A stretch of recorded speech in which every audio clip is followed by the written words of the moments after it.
एक नया टॉपिक शुरू करते हैं कि मैग्नेटिक फील्ड जो है प्रोड्यूस कैसे होती है करंट के कारण। अभी तक जो अपन देख रहे थे, मैग्नेटिक फील्ड जो अपन स्टडी कर रहे थे, तो उसमें था कि भाई मैग्नेटिक फील्ड हम मान के चलते थे कि एग्जिस्ट कर रही है, किसी एक डायरेक्शन में मैग्नेटिक फील्ड एग्जिस्ट कर रही है, और उसमें यदि कोई चार्ज मूव करे या फिर उसमें हम कोई कंडक्टर रख दें जिसमें करंट हो, तो उसके ऊपर फोर्स कैसे लगता है ना। ये दो एस्पेक्ट अपन ने कवर किए अभी तक। ये अपन ने नहीं देखा कि मैग्नेटिक फील्ड प्रोड्यूस कैसे होती है। तो अब हम देखते हैं कि मैग्नेटिक फील्ड जो है वो करंट के कारण कैसे प्रोड्यूस होती है। ठीक। अच्छा, इसमें एक चीज मैं बोल दूं कि स्ट्रिक्टली स्पीकिंग हम ये नहीं स्टडी कर रहे हैं कि मैग्नेटिक फील्ड प्रोड्यूस कैसे होती है। ठीक है, हम केवल एक एक्सपेरिमेंटल रिजल्ट जो है वो स्टडी कर रहे हैं कि करंट जो है वो यदि हो किसी कंडक्टर में तो किसी एक पॉइंट पे मैग्नेटिक फील्ड क्या होगी, वो एक्सपेरिमेंटल रिजल्ट है। प्रोड्यूस कैसे हुई वो नहीं हम स्टडी कर रहे हैं। ठीक। जब मैग्नेटिक फील्ड का टॉपिक जब अपन खत्म कर लेंगे तो एक वीडियो अपन करेंगे बाद में जिसमें अपन ये देखेंगे कि मैग्नेटिक फील्ड और इलेक्ट्रिक फील्ड में एक्चुअल में कोई डिफरेंस नहीं है। ये दोनों फील्ड बेसिकली है ना, देखने के तरीके पर डिपेंड करता है। एक तरीके से देखेंगे तो वही फील्ड जो है इलेक्ट्रिक फील्ड नजर आएगी, और दूसरे तरीके से देखेंगे तो वही फील्ड जो है वो मैग्नेटिक फील्ड नजर आती है। ठीक है, तो ये थोड़ा सा अजीब सा लगेगा अभी आपको, तो बट है ना, यही फैक्ट है। तो अभी उस एस्पेक्ट में अपन नहीं जा रहे हैं, है ना, वो नीडलेस कंफ्यूजन होगा। अपन ये एक्सपेरिमेंटल रिजल्ट देखते हैं। तो ये बायो सैवर्ट लॉ है। दो फ्रेंच साइंटिस्ट थे, जीन, एक की तो स्पेलिंग ये थी और दूसरा, ठीक है, तो ये स्पेलिंग हो गई, बट फ्रेंच में क्या होता है कि जैसे वो स्पेलिंग में कुछ लिखते हैं और उसको बोलने का तरीका कुछ और होता है। जैसे जो फर्स्ट साइंटिस्ट है वो है जॉन बायो, ठीक है, और दूसरा साइंटिस्ट जो है वो है ना, ये फेली भी हो सकता है या फिर फेलिक्स सैवर्ट, है ना, बट इसको बायो सैवर्ट लॉ बोलते हैं बेसिकली।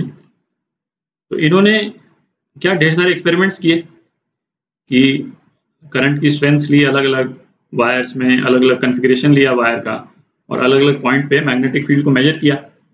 तो उन्होंने एक रिलेशन जो है वो निकाला कि करंट और मैग्नेटिक फील्ड के बीच में ये रिलेशन रहता है। क्या रिलेशन रहता है, उसको बायो सैवर्ट लॉ बोलते हैं। तो ये है Biot Savart law, mu naught by 4 pi I D L cross R upon R cube. ठीक है, तो मैग्नेटिक फील्ड जो है वो वेक्टर होता है ना, तो ये एक्सप्रेशन जो है वो वेक्टर फॉर्म में है। ये मैग्नीट्यूड भी देगा मैग्नेटिक फील्ड का और उसका डायरेक्शन भी देता है। तो इस एक्सप्रेशन के जो अलग अलग पॉइंट्स हैं, है ना, अलग अलग वेरिएबल्स जो इसमें अपन देख रहे हैं उसको देखते हैं एक एक करके। तो म्यू नॉट क्या है, परमिएबिलिटी ऑफ वैक्यूम। ठीक है, ये कांस्टेंट है। यदि ये वायर और ये पूरा स्पेस जो है वो किसी एक मीडियम में हो तो म्यू नॉट रिप्लेस हो जाएगा म्यू से, और जिसको हम बोलेंगे परमिएबिलिटी ऑफ मीडियम। ठीक है, और उसमें रिलेशन क्या रहता है, म्यू जो है वो म्यू आर मी नॉट, और म्यू आर को हम बोलते हैं रिलेटिव परमिएबिलिटी। ठीक है, तो मैग्नेटिक फील्ड्स में ये जो रिलेटिव परमिएबिलिटी का जो कॉन्सेप्ट है वो इलेक्ट्रोस्टैटिक्स में जो अपन ने रिलेटिव परमिटिविटी का कॉन्सेप्ट देखा था, है ना, उसके काफी सिमिलर है। तो वहां पे हमने क्या देखा था, एप्सिलॉन नॉट क्या होता था, परमिटिविटी ऑफ वैक्यूम। ठीक है, और किसी भी मीडियम की जो परमिटिविटी है वो होती थी E R into epsilon not, और ये ई आर होता था रिलेटिव परमिटिविटी। ठीक है, और या फिर इसको हम क्या बोलते थे, डाइलेक्ट्रिक कांस्टेंट। ठीक है, और डाइलेक्ट्रिक कांस्टेंट, और उसको हम K बोलते थे। और डाइलेक्ट्रिक कांस्टेंट क्या था, वो डिसाइड करता था कि उस मीडियम में एक्सटर्नल जो इलेक्ट्रिक फील्ड है उसकी स्ट्रेंथ क्या होगी। तो हमने देखा जैसे वैक्यूम में यदि कोई इलेक्ट्रिक फील्ड की स्ट्रेंथ E0 है और यहाँ बीच में यदि हम कोई एक डाइलेक्ट्रिक डाल दें तो इसमें जो फील्ड की स्ट्रेंथ जो है वो घट जाती थी, और कितनी हो जाती थी, E0/K हो जाती थी। ठीक है, E0/K या K की जगह हम ER भी लिख सकते हैं, सेम चीज है ना, रिलेटिव परमिटिविटी। तो ये भी सिमिलर तरह का कॉन्सेप्ट है कि किसी मीडियम में मैग्नेटिक फील्ड की क्या स्ट्रेंथ रहती है ना, उससे रिलेटेड है। इसको डिटेल में अपन देखेंगे आगे जब मैग्नेट्स करेंगे, है ना, तब उसको डिटेल में अपन देखेंगे।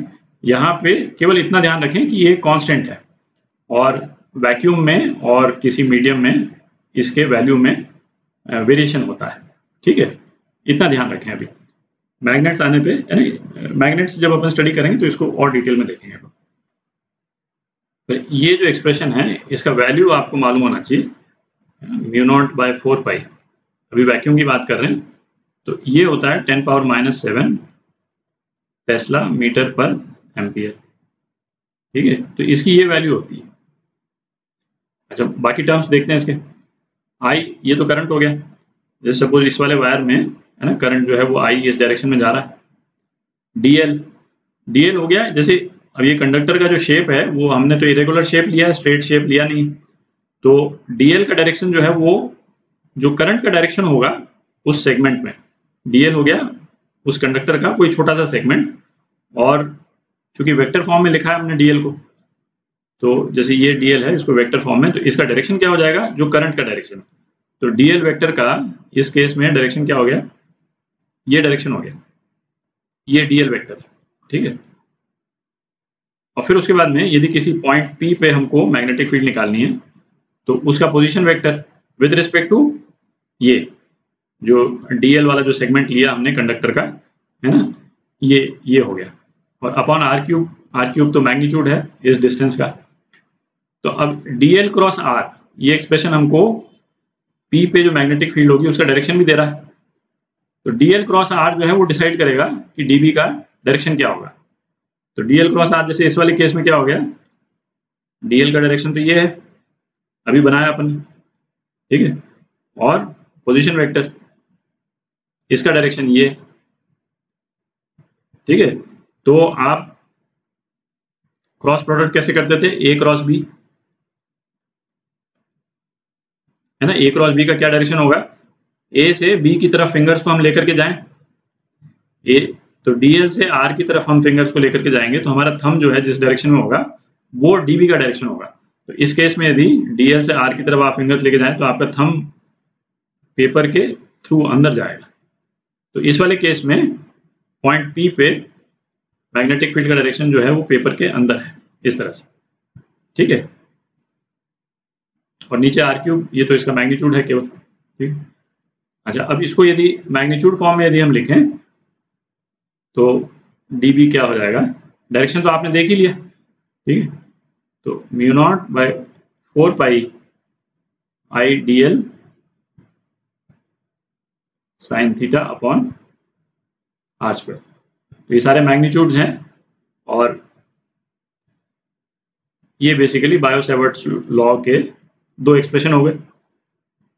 ठीक है, इसमें डायरेक्शन मैग्नीट्यूड दोनों हैं, और मैग्नीट्यूड निकालना है तो हम इस एक्सप्रेशन को यूज करते हैं मैग्नीट्यूड निकालने के लिए, है ना।